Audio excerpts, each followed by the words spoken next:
Happy Valentine's Day. I'm Ann Marinello, and I want to welcome you to this virtual Sunday morning service brought to you by the North Chapel in Woodstock, Vermont. I hope you're staying warm enough and feeling well. Our minister, the Reverend Leon Dunkley, is away this week, so today we are so lucky to have our own Laura Foley and Clara Jimenez here to share their thoughts on all kinds of love, life, and Valentine's Day. Clara Jimenez is originally from Madrid, Spain, and is an attorney. She has served as a law clerk for the Honorable Justice Amstoy, the former Chief Justice of the Vermont Supreme Court, and has practiced law in Burlington, Vermont. She is currently an associate professor of the Vermont Law School. Laura Foley is an award-winning, internationally published poet and the author of 7 collections of poetry. If you have watched our virtual services, you will recognize her as our local poet, who, with her dogs, has shared her poems weekly. Laura has trained in chaplaincy through the Zen Center for Contemplative Care and looks forward to resuming hospital visits after that becomes feasible again after COVID. Clara and Laura live in South Pomfret with their 2 dogs and their 30,000 or so bees. Our theme for services during the month of January was the common good. This month, February, it is thresholds. Thresholds give us the opportunity to move from one place to another, psychologically or physically. We can begin anew as we watch the days lengthen or seasons change. Are there thresholds in your life that you are experiencing or anticipating? I came across this poem entitled Thresholds by Maggie Smith. You want a door you can be on both sides of at once. You want to be on both sides of here and there, now and then, together and what did we call the life we would wish back? The old life? The before, alone. But any open space may be a threshold, an arch of entering and leaving, crossing a field, wading through nothing but timothy grass. Imagine yourself passing from and into, passing through doorway after doorway after doorway.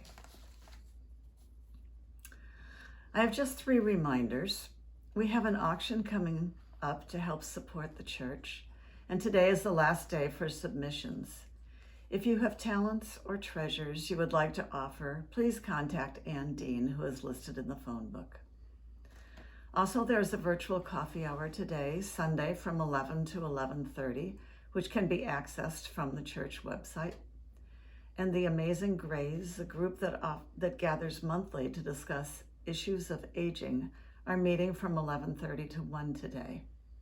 This Zoom meeting can also be accessed from the church website. In closing, please join me in our opening hymn.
Hello, my name is Laura Foley, and I'm speaking to you from this glistening snowy hilltop in South Pomfret, Vermont.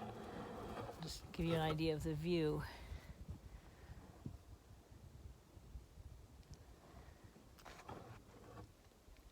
And I wanted to read you a poem really asking, what is love and how do we know it?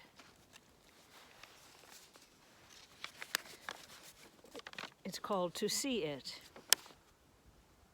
We need to separate to see the life we've made, to leave our house where someone waits patiently warm beneath the sheets, to don layers of armor, sweater, coat, mittens, scarf, to stride down the frozen road, putting distance between us, this cold winter morning, to look back and see on the hilltop our life lit from inside.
Good morning.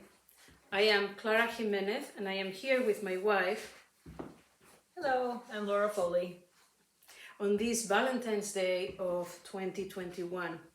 The theme of this month is thresholds. Thresholds are the spaces in between, as when we move from one time to another, from day to night, or from one space to another, inside, outside, or when we wake up to a new spiritual realization or to love, moving from one awareness to another. The connection between the words thresholds and love immediately brought to my mind a very specific moment in my life. I'm staring at a computer screen, trying to decide whether to click on a link and start a conversation with a stranger. The previous night, full of confidence about a subject I knew nothing about, I was giving advice to a friend who was complaining of loneliness about trying to find love in one of those matching sites. In the process, I found someone who interested me and on an impulse, I sent her a wink. A wink in electronic parlance is just a hi there. I was really surprised to get a hi back. You would think that having been the one who started the conversation, I would be exhilarated, but I was actually terrified. You see, I am a safety first person who grew up with early lessons about approaching strangers with suspicion and definitely not in the follow your heart kind of groove. More significantly, I had been widowed for a year and I was perceived as straight by almost all except my close friends, and I hadn't really given much thought about the idea of finding love again. Yet, there was something about this person's profile, about the way she described herself, about her vision and common life experiences that moved me to meet her.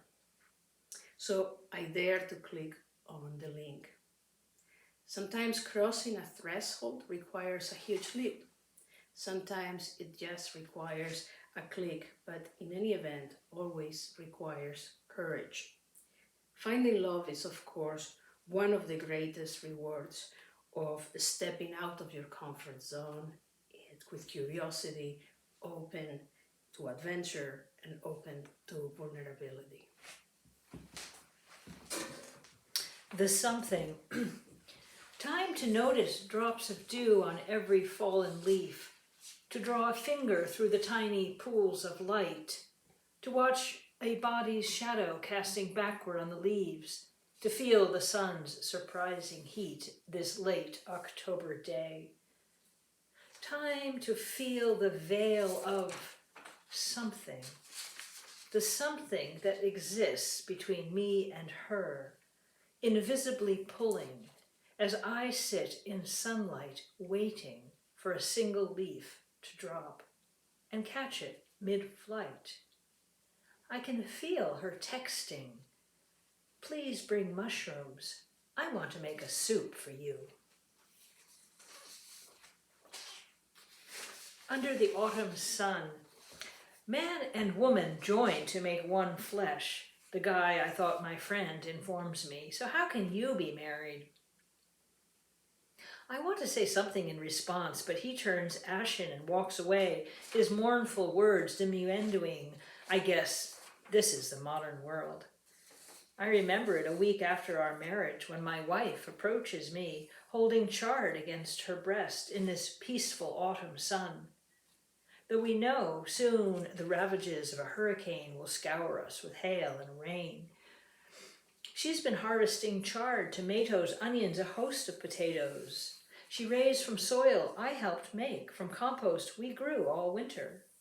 She kisses me openly, her lips sweet and fresh, from tomatoes plucked from our one flesh-joined garden. On the way, a soft spring morning, a little rain after a scary storm night of house-shaking winds, loud belts of thunder. I stride across our yard with backpack, yoga mat, snacks, heading to my car, When she calls to me from our bedroom's second floor window, she must have removed the screen. She leans out, calling in love and friendliness. And it occurs to me I finally have what I wanted all my life, as I smile back on the way to my day. The orchard on its way. I wish it would slow.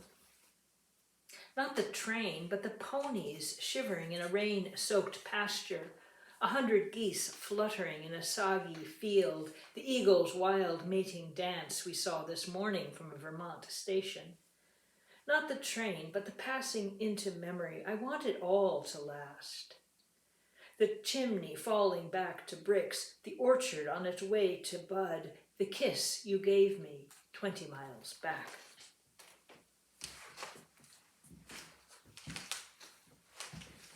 When I talk about finding love, I don't necessarily mean romantic love. Making true friends, raising children, engaging with our communities often places at the thresholds of fear and trust and reward us with love. C.S. Lewis said it best in his book, The Four Loves. To love at all is to be vulnerable.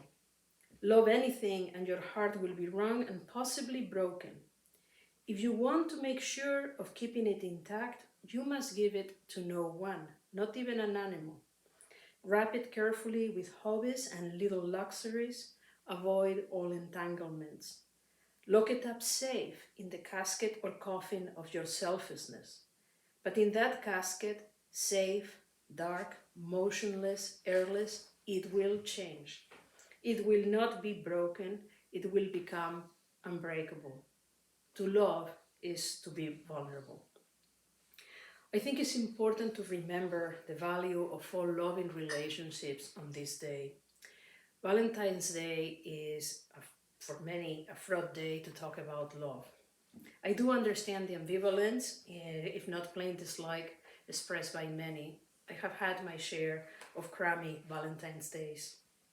The commercialism, the emphasis on romantic love can give rise to feelings of inadequacy or loneliness in those who are single, either by choice or circumstances, or in any of those whose relationships are invisible to the manufacturers of the perfect Valentine's Day experience because of their race, their class, or their sexual orientation.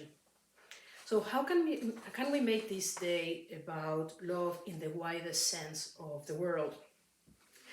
A few years ago, inspired by the Occupy Wall Street movement, someone started the Occupy Valentine's Day. I think it's an excellent idea. Some followers may have had a mean angle or bitterness that doesn't sit well with me, but author Samita Mukhopadhyay, who maintains the blog Occupy V-Day, has some good ideas for occupiers. She suggests, for example, communicating about how traditional ideas of romance perpetuate gender inequalities and hurt people of all genders. Raise awareness about a cause that you care about, like the V-Day movement does, about awareness about domestic violence and sexual assault. Share Valentine's Day. Don't make it an exclusively for romance event. She suggests to hanging out. Zoom is perhaps better these days. Zoom with your best friends, single and otherwise. But her most radical suggestion is make a commitment to having fulfilling relationships, accountable and loving in all areas of your life. So, in reflecting on which poems I wanted to share with you today on Valentine's Day, I chose a few non-romantic love, and also reflecting on what Clara has just spoken about. So this one's about my older sister. White Plains Hospital, Psychiatric Division. As Clara and I drive, I identify new highways, upscale houses and shopping malls sprung up since I was young. Don't mention hearing Mom's voice from 50 years ago. You see, they don't look like bars. As I mirror her gesturing. The stolid brick buildings remain unchanged. Overheated corridors, airless, quiet as death. our footsteps echoing against the scarred wood, passing shadowy ancient photographs staring out at us. Stopping us at the locked doors, the attendant checks our gifts. No plastic bags, no dental floss, no medications, no shoelaces, no glass.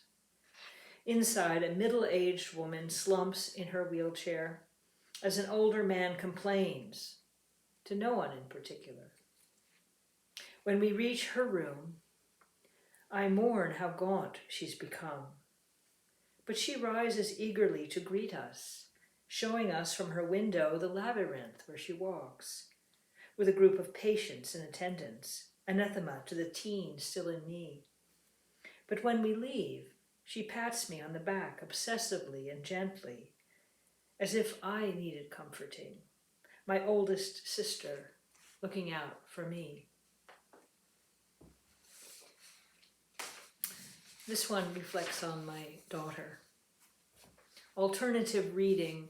I do not explain why my daughter lives far from me, struggles to read, nor the shelves of unread books, Stuart Little, The Cat in the Hat, nor how her eyes look into mine as if seeking a cure, nor how I manage to drive away.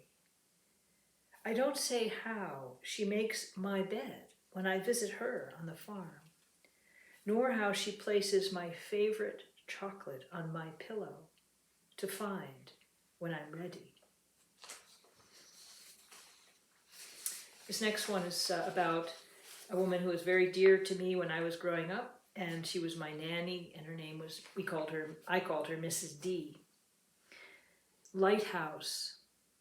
Because I have $5 saved, Mom motors me across the bay to buy a gift for Mrs. D. Puttering back midway, our little boat's engine fails. Mom asked me to crouch in the cramped, cobwebby prow, playing house, though I have my doubts, as clouds mass in a blue-green storm.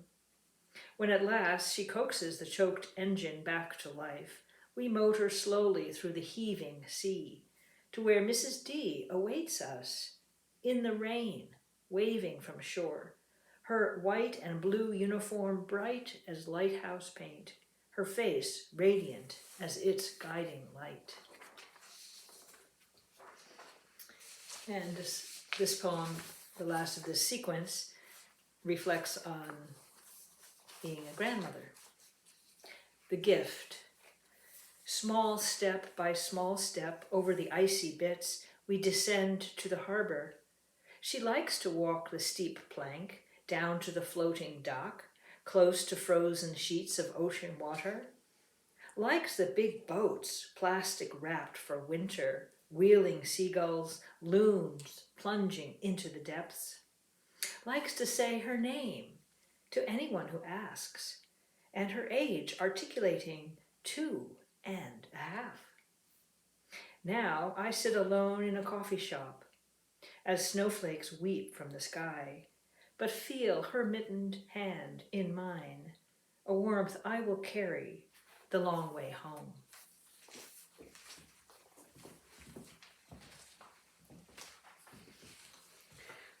Of course, we wouldn't be we if we failed to include pets in a reflection about love.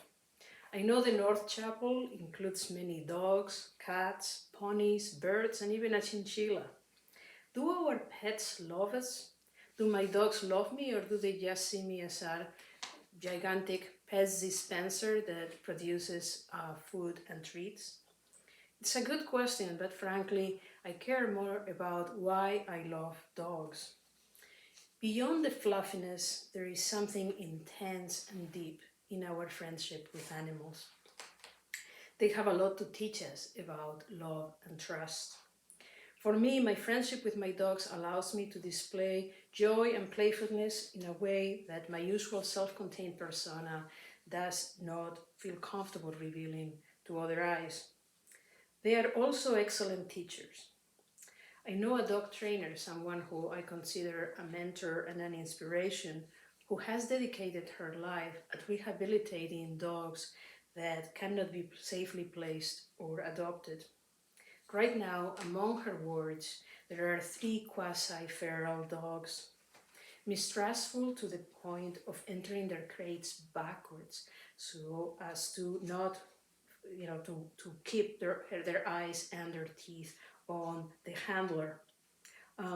One of the first tasks that Paula has had to teach them is to teach them lovingly and patiently to enter the crate headfirst, to cross the threshold.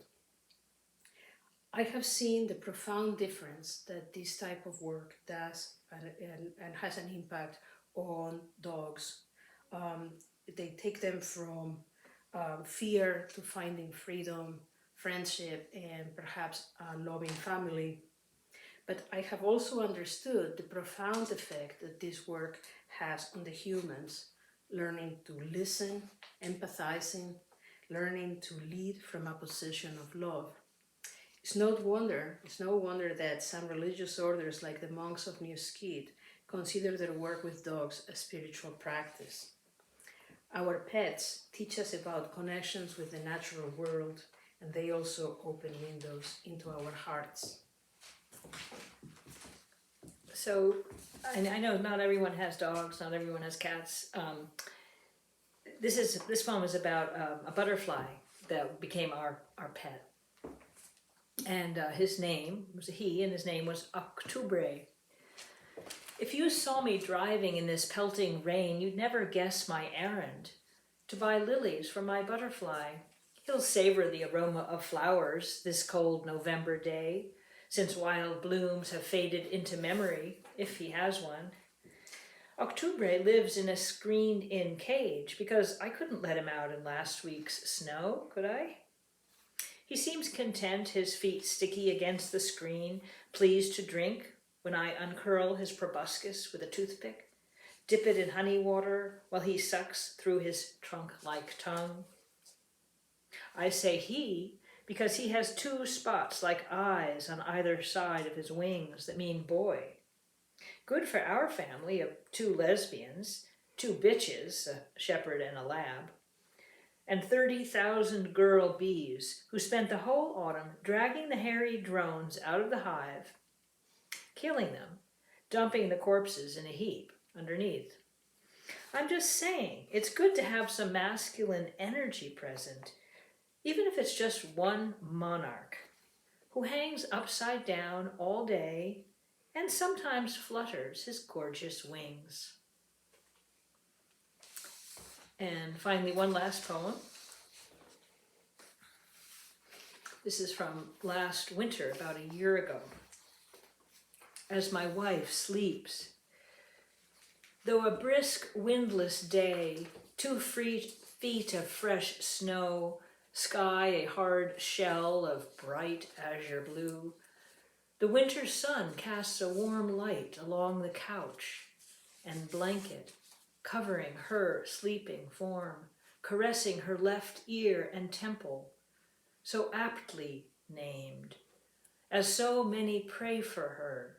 Friend Awi in Scotland, Sister Santa Chita among the redwoods, Tisha down the street, Pastor Leon in church, Clara's mother, aunts, siblings in Spain, all wishing her well, each litany rising through her body's larger temple, lighting her sleep like sun pouring through windows, transmuting gratitude and faith with every calm breath, as our dogs help too, napping in a heap on the living room floor. So here we are with each other, with our dogs, and with you, our beloved community. Much love to you all. And happy Valentine's Day, however you celebrate it, or not.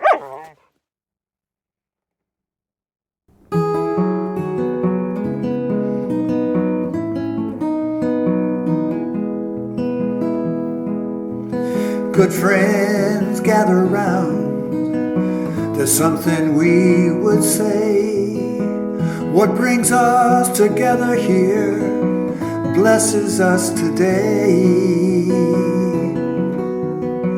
Love has made a circle that holds us all inside, where strangers are as family and loneliness can't hide.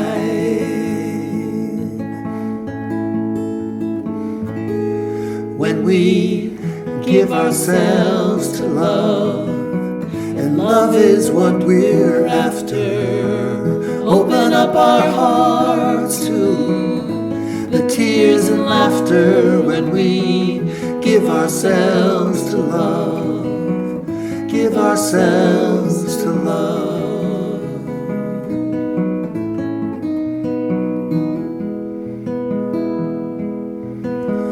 Love is born in fire, it's planted like a seed. Love can't give us everything, but it gives us what we need. Love comes when we're ready, it won't come when we're afraid. It can be our greatest teacher, the best friend we have made.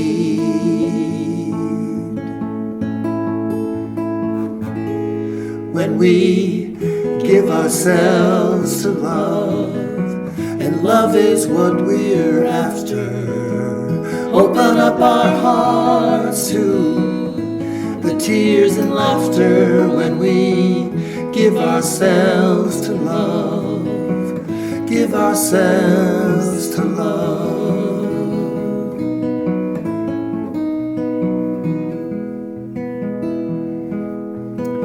So come and gather round and hear what we would say. What brings us together here blesses us today. Love has made a circle that holds us all inside, where strangers are as family and loneliness can't hide.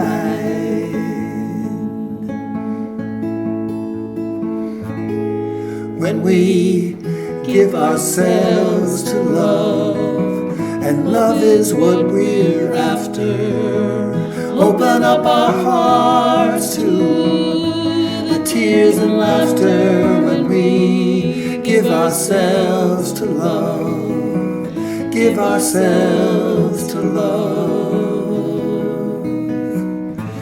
give ourselves to love.